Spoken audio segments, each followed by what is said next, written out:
اليوم ان شاء الله غنشارك معكم الرفيسه بلديه 100%. كتجي اكثر من رائعه. شوفوا ما شاء الله. دابا ندوزو للمقادير وطريقه التحضير.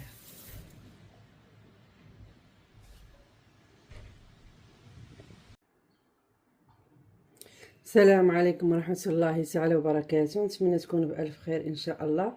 كنرحب بالمشتركين الجدد على القناه ديالي، تنقول لكم مرحبا بالجميع ان شاء الله. اليوم بغيت نشارك معكم طريقتي في الرفيسه البلديه، رفيسه عاديه ماشي بريستيج. نبداو على بركه الله. هنا عندي واحد الفروج، هذا بلدي. المهم اللي عنده دجاج عادي ولا المهم ماشي كان ضروري نديرو فروج بلدي، على حساب الاستطاعه.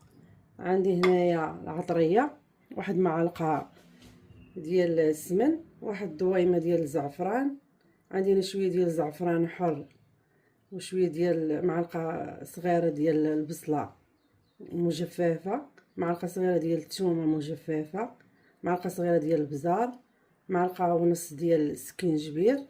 عندي هنايا الخرقوم بلدي معلقه صغيره، معلقه صغيره ديال القزبر يابس مطحون، وعندي هنا معلقه صغيره ديال المساخن، وعندي معلقه صغيره ديال بسيبيسه وقعقله.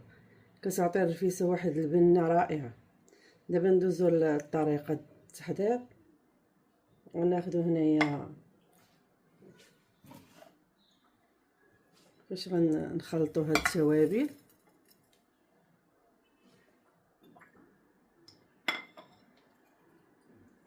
غنضيف لهم شويه ديال الماء، ما ضفتش الملح هنا حيت دايره هاد الدويمه والسمن حتى هو مالح.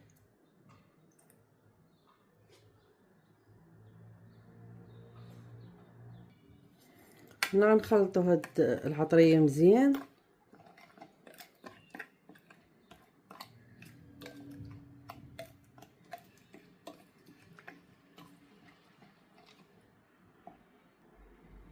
هنا من بعد ما خلطنا هاد العطريه، دابا غنجيب الدجاج، غادي نلبسلو هاد العطريه مزيان.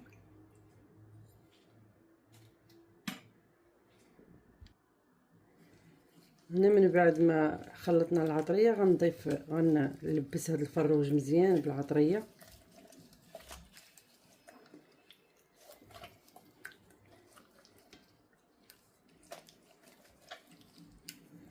نديروه في الجناب ونحكو عليه هذاك السمن.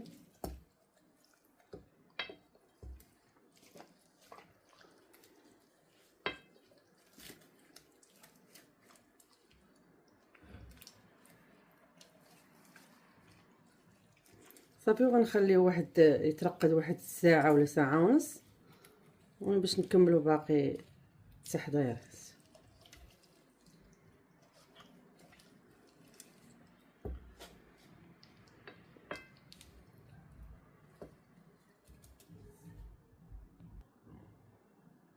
هنا من بعد ما رقدنا هاد الفروج غادي درتو في الكوكوط هو والعطريه اللي بقات. غنضيف عليه هنايا خديت نص كيلو ديال البصله، خليت منه وحده وطحنت الباقي.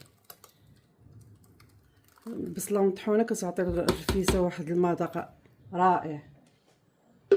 صافي، هنا غنضيف واحد ثومه كركوبه وواحد البصله مشنفه،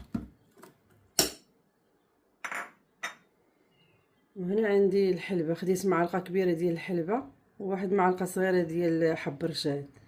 الحلبه ضروري طيب مع الدجاج حيت هي اللي كتعطي الرفيسه داك المذاق اللي مزيان. صافي، هنا غنخلي العدس حتى يطيب شويه الدجاج، عاد نضيفو حيت هاد العدس دغيا كيطيب. نقليه شويه عاد نضيف زيت الزيتون. هنا غندوزو للعجينه. فايت شاركت معكم مسمن ديال الرفيسه. انا هنايا خديت زلافه ديال الفينو مع زلافه ديال فورس الحرش مع الملحه مع واحد شويه ديال نص دامه ديال الزعفران، هي باش كتعطينا رفيسه صفرا. صافي، هنا غنقطعها الحجم اللي بغيتو نتوما.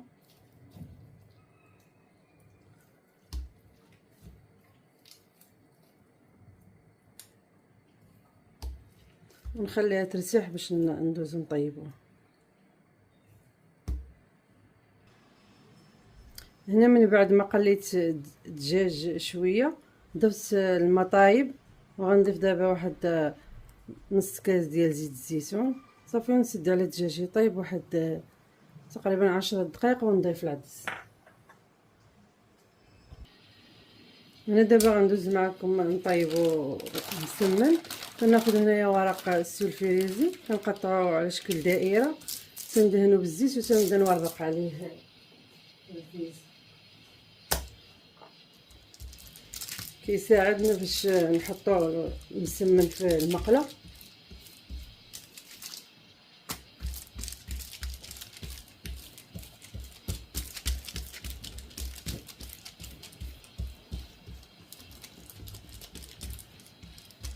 انا غنوريكم غير وحده حيت فايت لي شاركت معكم المسمن ديال الرفيسه. الطريقه كتجي ساهله بالنسبه للمبتدئات.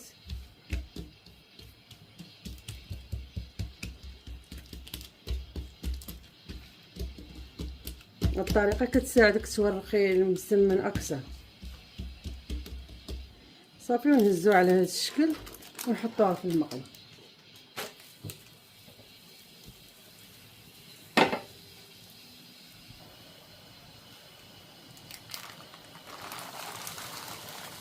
كتجي ساهله، شفتوا معايا. دابا ندوزو الثانيه.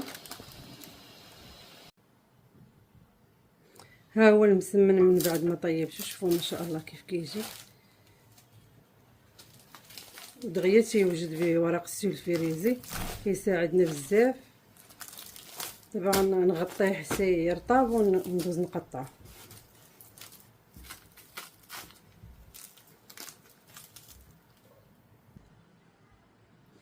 هنا من بعد ما طاب لينا الدجاج تقريبا على يطيب غنضيف العدس، حيت هذا العدس دغيا تيطيب.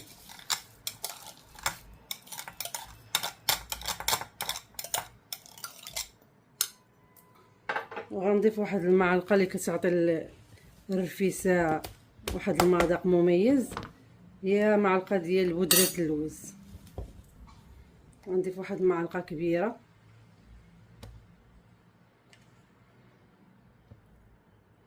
صافي ونعاود نسد على الدجاج. هنا من بعد ما قطعت المسمن ديال الرفيسه كيجي على هذا الشكل. دابا غندوزو باش نسقيو هاد الرفيسه.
هذا هو الشكل النهائي ديال الرفيسه.